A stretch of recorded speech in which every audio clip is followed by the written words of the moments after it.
and Kathryn in the morning.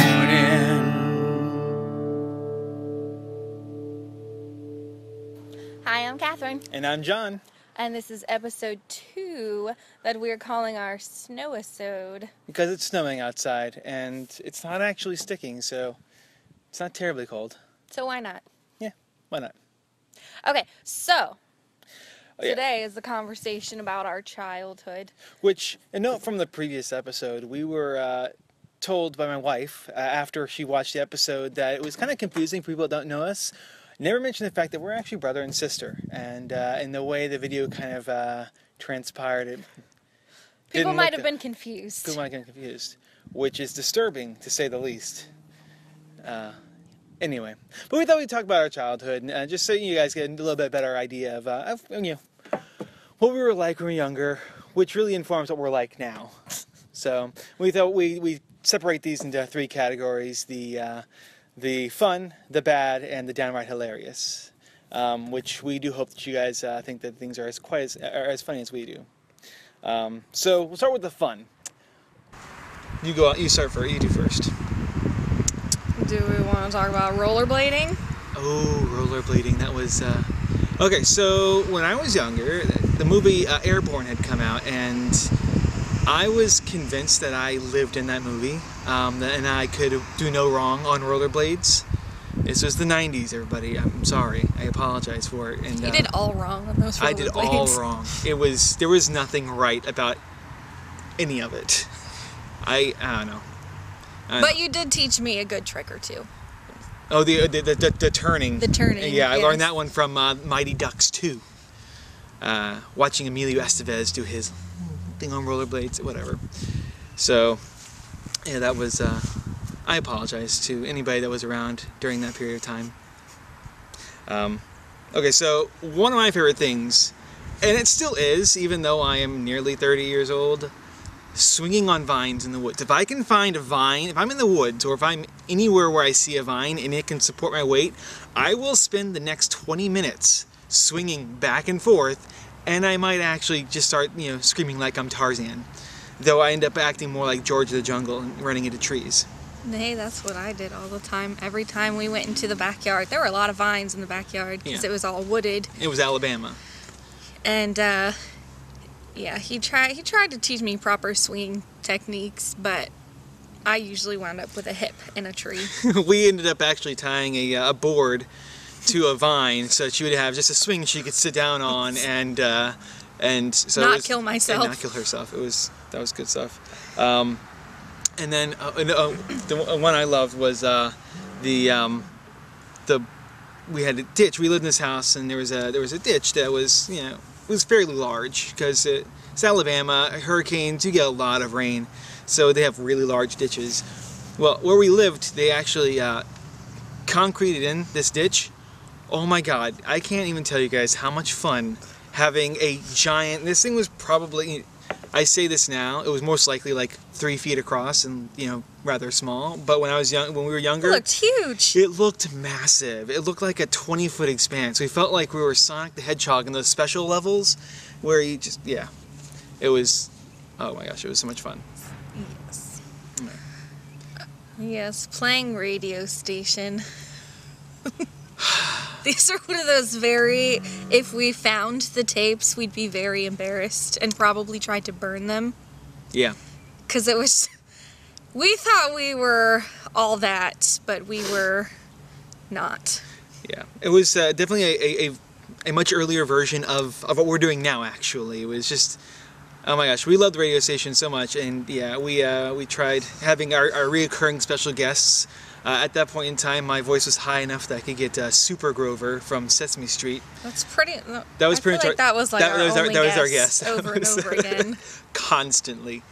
I mean, sometimes there was someone with a weird voice, but our known one was Super Grover, and we had several. Of all the Muppets, of all the characters to choose, Super Grover was not exactly like top shelf.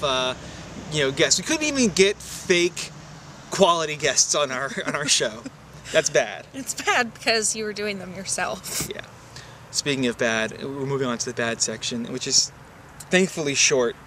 And Why does it all have to be about me? Okay, so I played baseball one year when I was younger. Because I'm not bad. I played baseball when I was younger for 1 year, and that was really all my body could take. I was so clumsy and so terrible at baseball. They had a hose on standby for his nosebleeds.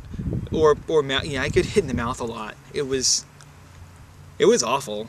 I'm terrible at baseball to this day because I stopped playing for so long. It is not a skill that I think I'll be able to pass on to my son because I have no skills of which to pass on.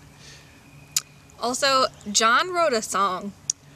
Okay, so our brother Daniel is ludicrously talented in music, and he did our song for our show. Yep. So yay, and awesome job. Yeah, and I wanted to make a song too, and so I just took the saying that had been going around for I don't know a little while. It was very popular at that time. At that time, well, in our house it was anyway. Yeah, because things would drop on the floor, and instead of the 5-second rule, we had God made dirt, and dirt don't hurt. So I wrote a song. Stick it in your mouth and make it work. And it was truly awful. I just pretty much grabbed a guitar and just started, wailing on the guitar, not playing any Didn't know chords. any chords. I didn't play any chords. I just started, making a bunch of noise on the guitar, yelling, God made dirt, don't. I'm not going to do the rest of that for you guys. That was me. This is why when Kathryn says we may do musical things, this will be Kathryn singing and me not. You don't want that. All right, so, and then the last couple things are downright hilarious, which to us is the funniest thing in the world. Okay, so when we were younger, when we got our bikes, we were riding around our bikes, we wanted to play games. And so one of the games I thought of was, okay, so we meet each other, and we become friends, and then we go on adventures. It was like, almost in my mind, it was like if Nancy Drew and Hardy Boys teamed up and go off and solve mysteries and stuff, but on your bikes. Keep in mind the fact that there is, a 5-year age gap, so I wasn't exactly as mature play-wise as he was. Yeah. I didn't know what I was doing. I was 10, and she was 5, so anyway. Yeah, so we're riding around. She's supposed to We're supposed to become friends. Yeah, we're just running into other. Yeah, exactly. And so you tell it, Beth. So we're just riding along, and we go to pass Cross, and I just shout out, "Do you want to be my friend?" And I got yelled at. Did you say to paths cross? Or do you mean to cross? Our paths. Oh, our paths crossed. Okay, yes. They crossed. You Yeah. rode this way and I rode that way, and I said, "Do you want to be my friend?"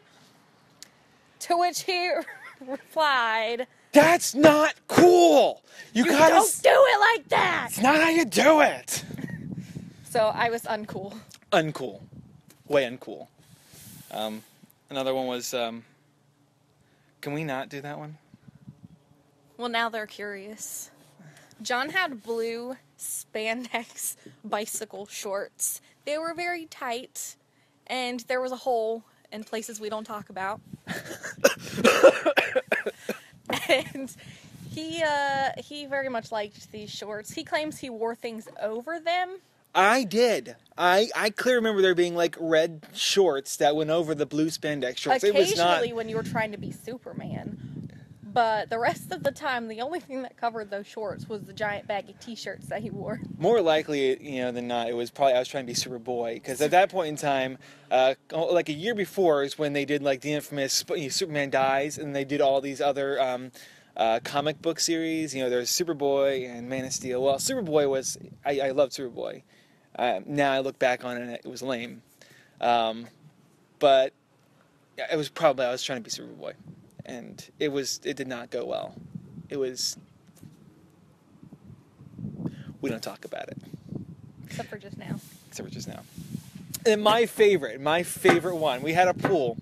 And this is your favorite? This is my favorite because... Almost killing me? Yes. It's your favorite. Right now, after the blue spandex, I really feel like it. He's my favorite. I love this. Okay, so our dad had been telling us, teaching us how to, like, if somebody was drowning in a pool, how do you save them? Right? And he said, now if somebody is holding on to you and trying to pull you down, what you do is you dunk them under the water so that they don't look at you as a flotation device so much as somebody that's trying to help. And so Kathryn, who was swimming just fine, by the way, apparently became a victim. She was a victim. She was drowning, you guys. She was drowning, and I had to save her, and so I dunked her under the water, which apparently was happening while she was breathing. So that's not a good thing. And let's just say, by the time I made it out of the pool, his back looked like a cat had attacked him. Yeah, a raccoon, most likely. Yeah. Oh my gosh. Something rabid. She was not happy with me. That was. Probably the reason I don't like people touching me in pools. I don't say Marco Polo very well. Okay. You say people touching you in pools, that just sounds bad. Well. Anyway. That's why we don't go to the public pools. Those are some of our childhood memories. If you guys have a childhood memory, put it in the notes. If there's one that's sufficiently hilarious, we will reenact it for you. So put it in the notes. Any childhood memory you have, if you know us, if you remember if you have a memory of us, remind us of it, and we will we'll reenact. We'll reenact one. Cry. As long as people actually comment, we'll reenact one of them. So you guys have a great day. Thanks for watching. Bye. Grab your Mac and get your Joe. It's your favorite morning show. It's John and Kathryn.